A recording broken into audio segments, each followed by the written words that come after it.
அவங்கள வச்சு யூடியூப் சேனலில் வந்து பேட்டி எடுக்கிறது, அதுக்கப்புறம் வந்து இயக்குனர்கள்லாம் அவங்களுக்கு வந்து திரைப்பட வாய்ப்பை கொடுக்கறது, அவங்கள பெரிய ஆளாக்கி விட்டுறது, அப்புறம் பிக் பாஸ் கூட்டு போகிறது, அப்புறம் விஜய் டிவியில் நடக்கிற குக்கு வித் கோமாளிகளுக்கு கூட்டின்னு போகிறது, இந்த மாதிரி ஷோக்களுக்கெல்லாம் கூட்டின்னு போகிறது, அவங்கள வந்து கடை திறப்பு விழாலேருந்து சின்ன சின்ன விழாக்கள் நடத்துகிற இடத்துல வந்து அவங்கள செலிபிரிட்டியாக கூப்பிடுறது, எவெல்லாம் அவங்கள வந்து கமெண்ட்ல கழுவி ஊத்துனாங்களோ அவனுங்களே வந்து அவனுங்க கூட செல்ஃபி எடுத்துக்கிறது, ஆட்டோகிராஃப் வாங்குறது, இப்படிலாம் வளர்த்து விட்டதனுடைய விளைவு ஒரு தற்குறி. அந்த பையன் வந்து பண்ற அட்டூழியம் அநியாயம் தாங்க முடியல. அவன் வந்து தெரிஞ்சுதான் செய்யறானா? கண்டிப்பா தெரிஞ்சுதான் செய்யறான். நாம பண்ற கோமாளித்தனத்தால நாம மேல வரோம்.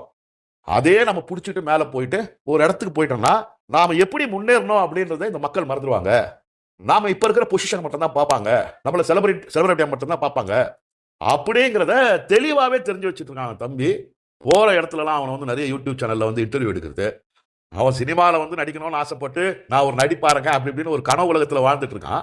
அவனையும் வந்து பேட்டி எடுத்து அவனை வந்து புகழ்ந்து பேசுறதா பேசி அவனை நீங்க இந்த நடிகை நடிப்பு நடிங்க, சிவாஜி மாதிரி நடிங்க, எம்ஜிஆர் மாதிரி நடிங்க, எம்ஜிஆர் மாதிரி பாட்டு பாடுங்க, விஜய் மாதிரி பண்ணுங்க, அன்னியன்ல வர விக்ரம் மாதிரி பண்ணுங்க அப்படின்னு சொல்லி இந்த வாட்டர்மெலன் ஸ்டார் அவர் வேற இவனுங்களெல்லாம் வந்து ஒரு பெரிய ஆளாக்கி விட்டு இங்க இருக்கக்கூடிய இயக்குநர்கள் அவனுக்கு ஒரு 4-5 படம் வேற கொடுத்துருக்காங்க. இது எதை காட்டுது? உண்மையான திறமையாளர்கள் இந்த சோசியல் மீடியா மூலமா தங்களது திறமைகளை வெளிப்படுத்திட்டு வராங்க. அவங்களுக்கும் ஃபாலோவர்ஸ் இருக்காங்க. ஆனா பெரிய அளவு அவங்க வந்து வெளிச்சத்துக்கு வரல. பல பேர் உதாரணம் சொல்லலாம்.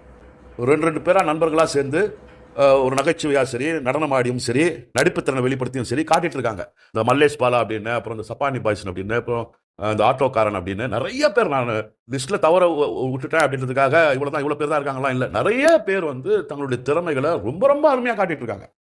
அவங்கெல்லாம் வந்து தெரிஞ்சிருக்காங்க. ரொம்ப ஊடுருவி பார்க்கக்கூடிய சோசியல் மீடியால இந்த திறமைகளை தேடி தேடி கண்டுபிடிக்கக்கூடியவர்களுடைய கண்ணில் கண்டிப்பா அவங்க படுறாங்க, அவங்கள ஃபாலோ பண்றாங்க. பொதுவா எல்லாருக்கும் தெரிந்த மாதிரியான ஒரு வெளிச்சத்திற்கு அவர்கள் வரவில்லை. அவர்களெல்லாம் வந்து இந்த தமிழ் திரைப்பட இயக்குநர்கள் கண்ணில் படவில்லை. பட்டாலுமே இருக்கட்டாங்க. இந்த ஜோக்கர் மாதிரி சுத்தி இருக்கிறான் அந்த திவாகர், அவனை கூப்பிட்டு நம்ம ஸ்டேஜில் ஏற்றினா, ஆடியோ லான்ச்சில் ஏற்றினா, அவன் ஏன்னா பைத்தியகாரத்தனமா என்ன பேசுவான். அதன் மூலமா ஏதாவது நமக்கு வந்து ஒரு விளம்பரம் கிடைக்கும்.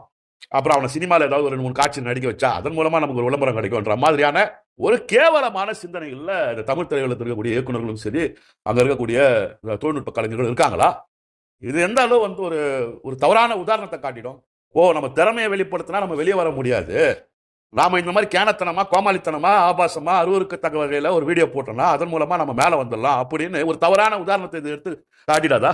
திறமையாளர்கள் எப்படி வெளியே வருவானுங்க? இதுதான் வந்து நமக்கு ரொம்ப ஆதங்கமா இருக்கு.